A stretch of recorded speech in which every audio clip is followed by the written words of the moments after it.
The dream of men has no end.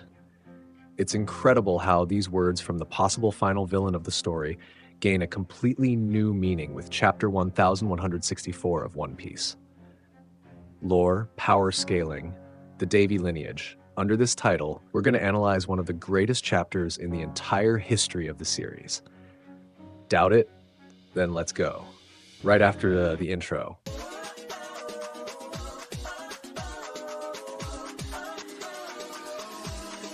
Hello everyone, welcome to the channel. And well, before we dive into today's content, don't forget to hit the like button, subscribe to the channel, and ring the notification bell so you won't miss any new videos. Now, let's get into the content. Chapter 1, 1164 brings us a very unusual cover request. And well, I am absolutely certain we have foreshadowing here. However, I'll save that for a future analysis because today I want to focus on the main character of this chapter. Yes, this chapter clearly has one central figure, and no, I'm not talking about Zebec, nor am I talking about Imu. The central character here is Marshall D. Teach, or better said, Davy D. Teach. But hold on, we'll soon reach the genius of this man called Eiichiro Oda and how he redefined the most iconic quote ever said by this villain. Well, the chapter begins with Zebec. He's caught inside the dome reverse. Of course, everyone watching wonders what's happening up there. Roger asks if no attack works on that grotesque spider, but obviously something far more interesting is taking place when we switch to the conversation between those two. Imu says that Zebec is a very persistent man, because he's somehow trying to resist the dome reverse. Imu even provokes him. In fact, I believe Imu's provocation is directly tied to how this power works. But we're talking about Zebec, and if you still weren't convinced by this pirate, now's the time. He strikes back with a direct provocation to Imu. First, he says, "Don't underestimate humans." And my friends, these words are deep, but I'll comment on them in a bit. Then comes another provocation from Zebec. Davy D. Jones, that was the name of the former king of the world, wasn't it? What I like most here is Zebec's expression. Even as he transforms into a demon, we see a smile on his face. He knows his words are cutting into Imu like a blade. Imu says that this man was never a king. Imu declares that Zebec has no connection whatsoever to the fate of Mu and Davy.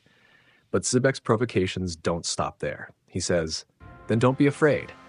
Davy is just a name. You've always feared it, haven't you?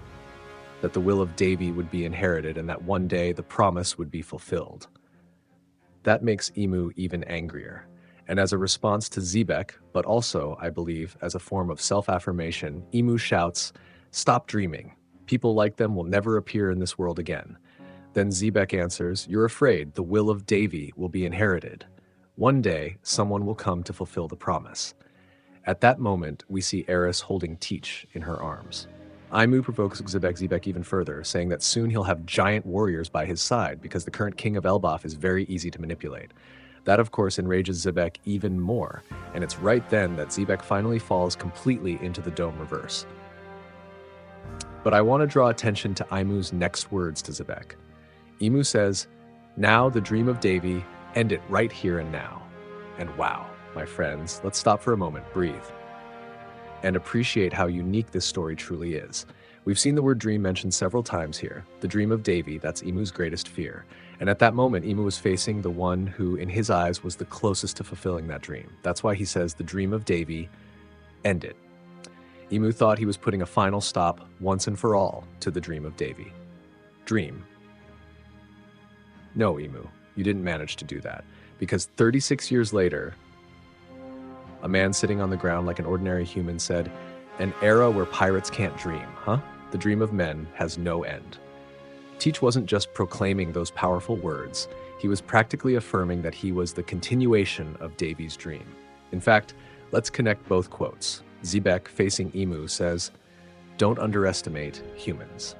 And we can complete that sentence with the words of another Davy, because the dreams of men have no end. Davy D. Zebec and Davy D. Teach, the extension of the dreams of Davy D. Jones. The chapter continues with Zebec now completely consumed by the dome reverse.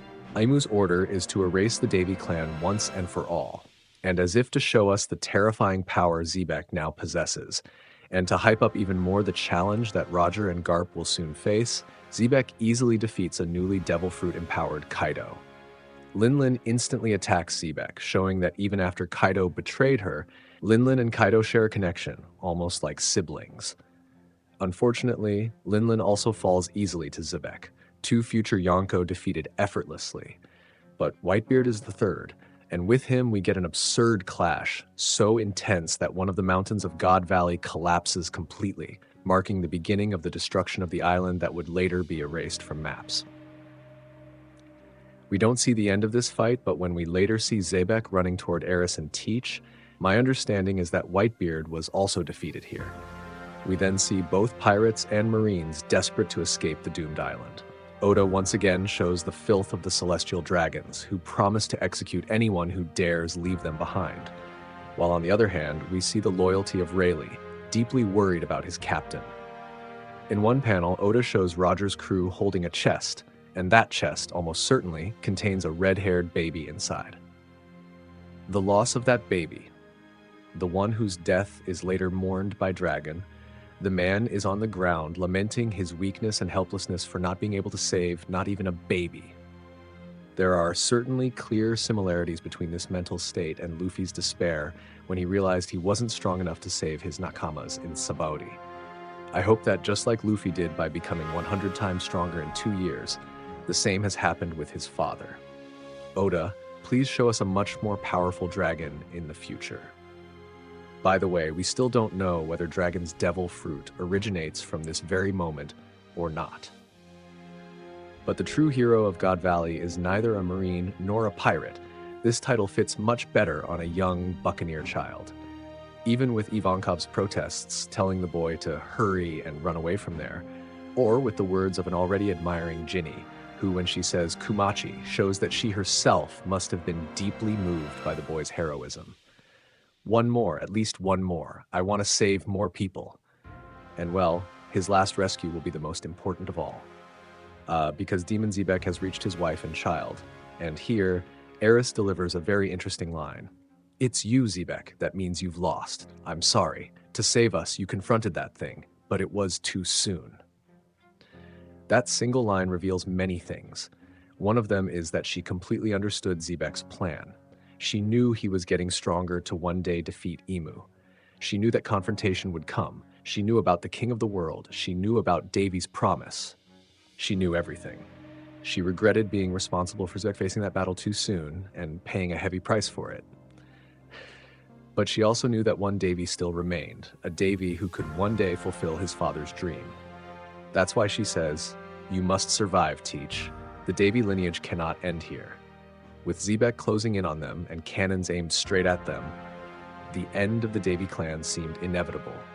If not for a small buccaneer, the buccaneer hero, who jumped in to save one more person, or rather, two. Kuma jumps and saves Eris and Teach. And well, that's it. Eris, carrying all that knowledge, escapes alive from there. Teach, carrying the blood of the promise, also escapes. And amidst the flames, Imu was mistaken. In his eyes, the Davy clan had been wiped out. And because of that, what should come next was the extermination of everyone left on that island. Every single light of God Valley was to be extinguished by the hands of his new demon, his strongest one. However, two men would soon form an unlikely alliance. Almost as if to draw attention to themselves, Roger and Garp unleash their powerful haki, calling Zebec's attention. A haki so strong that even Imu was impressed. The stage was set for the greatest battle to begin, but not before one final emotional act from the incredible character that is Zebec. Using the voice of all things, yes, that's surely what he used, a voice that only the 3 Ds present could hear. Amid tears came a painful yet necessary plea. Roger, Garp, please, I beg you, kill me. Chapter 1164 ends with this final heartfelt request from Zebec. We don't know if this will be the last wish of Zebec's soul, but certainly these moments already place him among those characters whose deaths became truly unforgettable. Now, the entire stage is set for the greatest fight of God Valley, Zebec versus Garp and Roger. What can we expect from this? Well, that answer will come in the next chapter, chapter 1165. That's it, everyone. Lore, power scaling, this chapter had it all. And beyond that, it carried tremendous emotional weight, giving a new meaning to Teach's words. The dream of men, like the dream of Davy D. Jones, has no end. Before finishing this analysis, there's another scene that gains new depth because of this chapter, Whitebeard's speech. I'll leave that for another video, but it's clear now that among all the blows Teach might have taken in God Valley, the hardest one was what Whitebeard said at the end. He didn't say it with these exact words, but I can clearly hear it now. I believe what Whitebeard truly meant at that moment was, Teach, you got it wrong. The man whom Davy Jones, the man whom Joy Boy, the man whom Roger was waiting for, isn't you. That man exists too, yes, but his name is Monkey D. Luffy. Well, that's it, everyone. That was my full analysis for One Piece chapter 1164. Do you agree? Disagree with something? Leave it in the comments. Many theories will arise from this chapter, so stay tuned to the channel. And well, soon we'll start building up the hype for chapter 1165 as well. If you liked the video, don't forget to leave a like, subscribe to the channel, and activate the notification bell so you won't miss anything here. Thanks for watching, and see you next time.